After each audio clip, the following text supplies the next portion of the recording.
Sejam todos muito bem-vindos e muito bem-vindas ao nosso canal Iluminando Consciências, Espiritismo em Foco. E nós queremos primeiro agradecer a vocês por estarem sempre conosco, nos acolhendo, ouvindo e assistindo todos os nossos conteúdos e sempre estando comentando, compartilhando e curtindo. Sim, porque o curtir é muito importante. Nesse momento, o YouTube entende que os nossos conteúdos são bons, de boa qualidade, e ele passa a oferecer àqueles que têm interesse em ouvir e assistir algo semelhante ou sobre o mesmo tema. E hoje quem vai falar para a gente é a nossa querida Antônia Carvalho. Ela vai falar sobre convivendo com a mediunidade.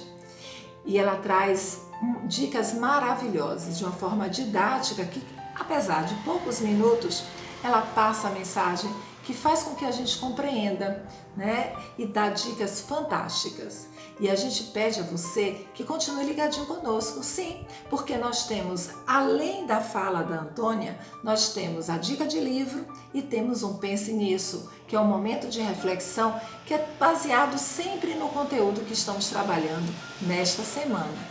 Então, agradecemos, muito obrigada, continue conosco e vamos lá?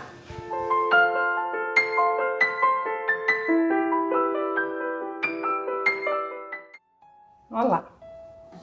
Nosso vídeo de hoje é para falar sobre mediunidade, convivendo com a mediunidade. Então, será que você é médium? Eu sou médium? A mediunidade foi uma coisa criada pela doutrina espírita.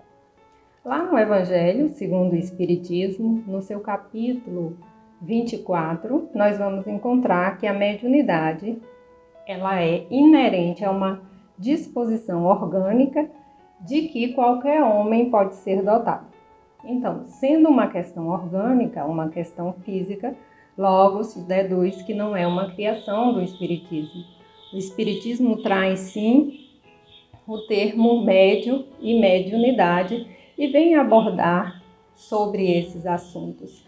Então, sendo uma faculdade inerente ao ser humano, a mediunidade sempre esteve presente na história da humanidade. Então, na antiguidade, aqueles que se apresentavam de forma ostensiva eram denominados de feiticeiros, xamãs, pitonisas, oráculos, profetas, sendo respeitados e admirados e bastante procurados para consulta, previsões sobre o futuro, para tratamento de doenças, entre outras coisas.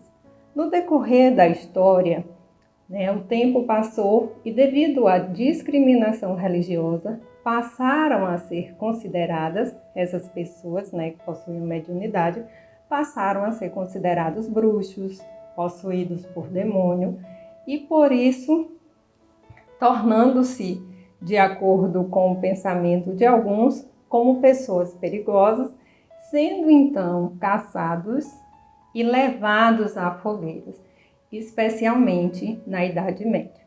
Na atualidade, são denominados médios e a mediunidade, hoje em dia, ela é admitida e reconhecida na maioria dos países, respeitada, ainda embora exista aqueles que neguem, mesmo com as evidências e as comprovações.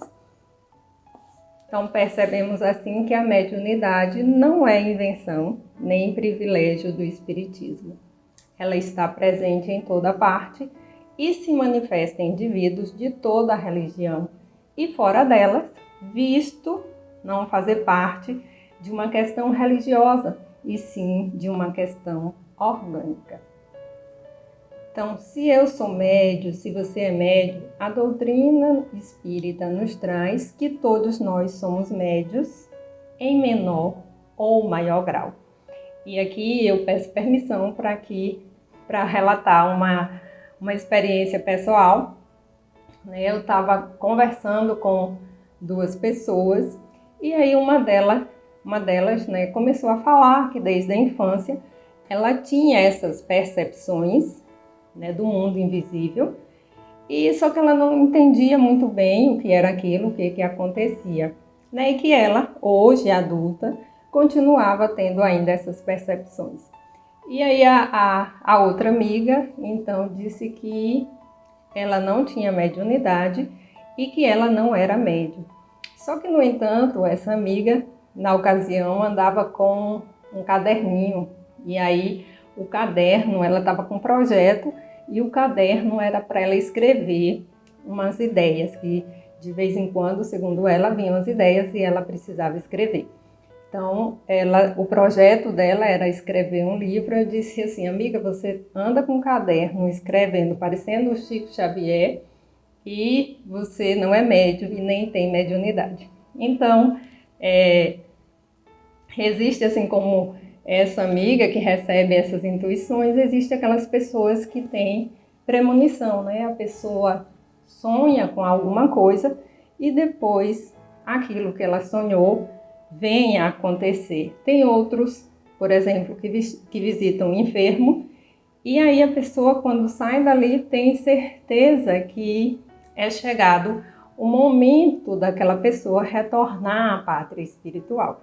Então aí temos diferentes tipos de percepção, mas embora a mediunidade, né, quando se usa o termo médium, a gente considera mais um médium ostensivo. Então aquele que pode ver, que pode ouvir ou que dá uma comunicação.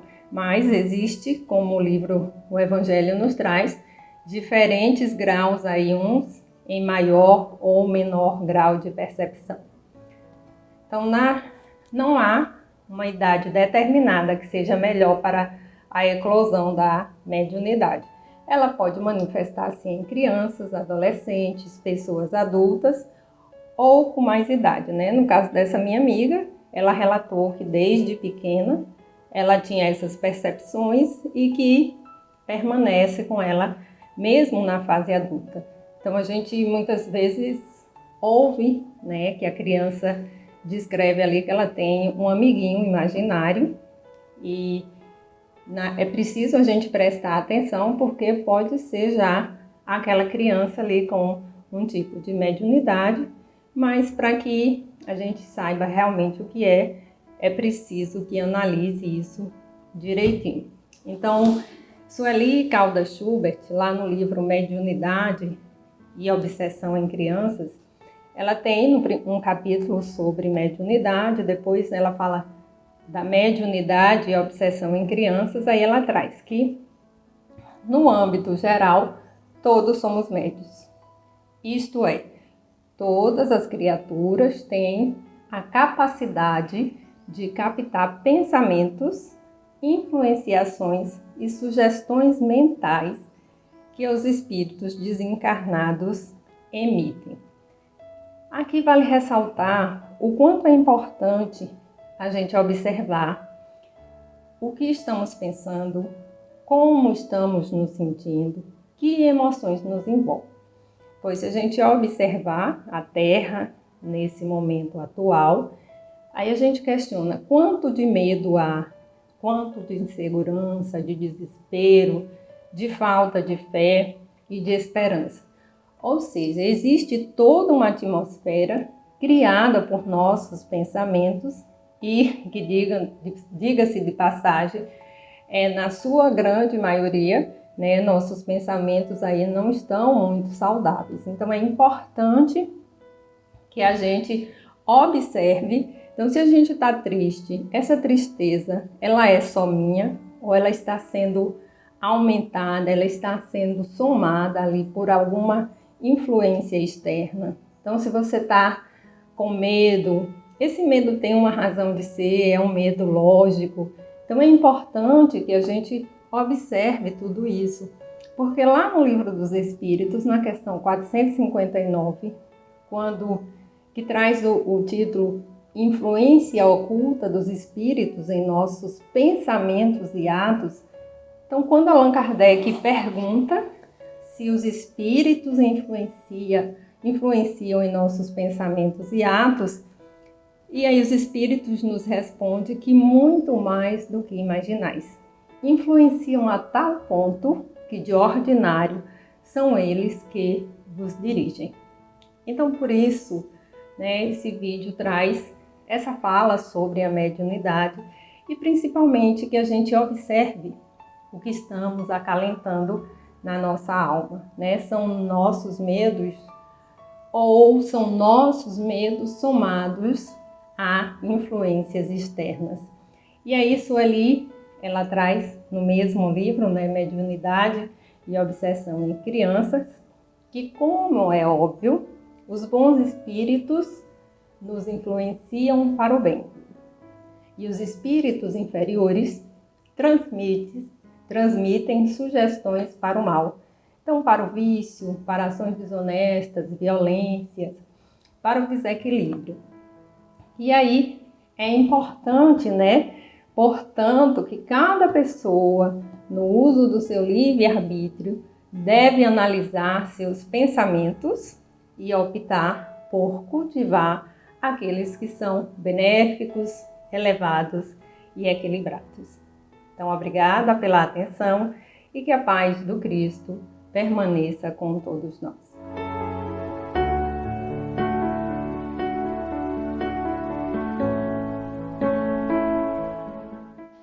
E a nossa dica de livro hoje é O Livro dos Médiuns, de Allan Kardec.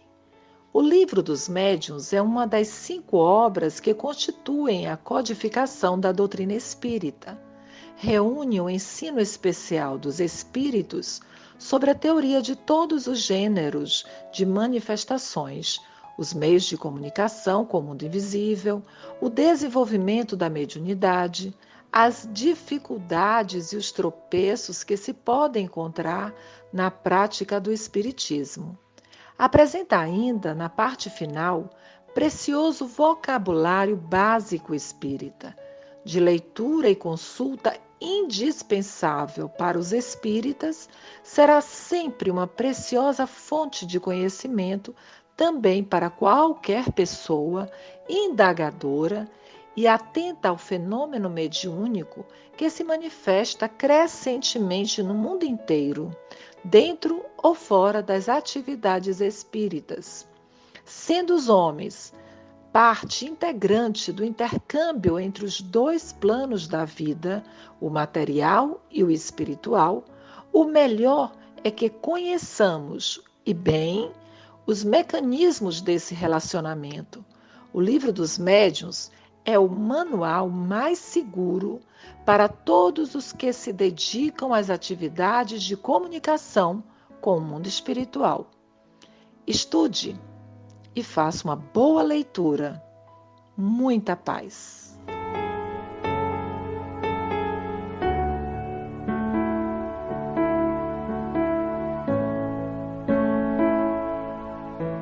E o nosso Pense Nisso é a história da vida de Chico Xavier.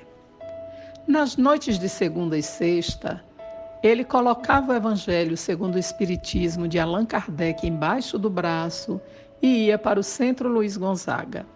Seguia à risca uma instrução ditada pelo Espírito Emmanuel, fidelidade irrestrita a Jesus Cristo e a Kardec, o codificador da doutrina espírita. O guia do outro mundo levava tão a sério esse mandamento que um dia chegou a determinar a Chico: se alguma vez eu lhe der um conselho que não esteja de acordo com Jesus e Kardec, fique do lado deles e procure me esquecer. Francisco demorava na cartilha espírita, praticava as lições de caridade, promovia sessões de desobsessão às quartas-feiras, mas o centro ficava cada dia mais vazio. José Hermínio, Perácio e a mulher, Carmen, se mudaram para Belo Horizonte. Precisavam ficar mais perto da família. E Chico Xavier teve que trabalhar à noite numa oficina de arreios para pagar uma dívida. De repente, o rapaz se viu sozinho no barracão. Quando pensou em sair de fininho, ouviu a voz de Emmanuel: "Você não pode se afastar." "Como?" disse ele. "Não temos frequentadores." "E nós?" respondeu Emmanuel. "Nós também precisamos ouvir o Evangelho. Além disso, temos aqui vários desencarnados que precisam de ajuda. Abra a reunião na hora marcada e não encerre a sessão antes de 2 horas de trabalho. Chico seguiu as instruções. Às 8 horas iniciava a reza de abertura da sessão. Em seguida abriu o Evangelho segundo o Espiritismo ao acaso e comentava o capítulo em seguida, em voz alta. Nessa época, começou a ver mortos e ouvir vozes com maior frequência e nitidez. Os seres invisíveis ocupavam os bancos vazios. Do lado de fora, vizinhos e pacientes acompanhavam aquele espetáculo absurdo. O rapaz falava sozinho, gesticulava, rezava 2 horas seguidas. Uma das irmãs, uma noite, se pendurou na janela para ouvir o monólogo. Tenhamos fé em Jesus, minha irmã. Com paciência alcançaremos a paz. Sem calma, tudo piora. Ela que olhava da janela interrompeu a cena insólita. Com quem você está conversando? E ele responde, com a dona Chiquinha de Paula. Ela já morreu, Chico.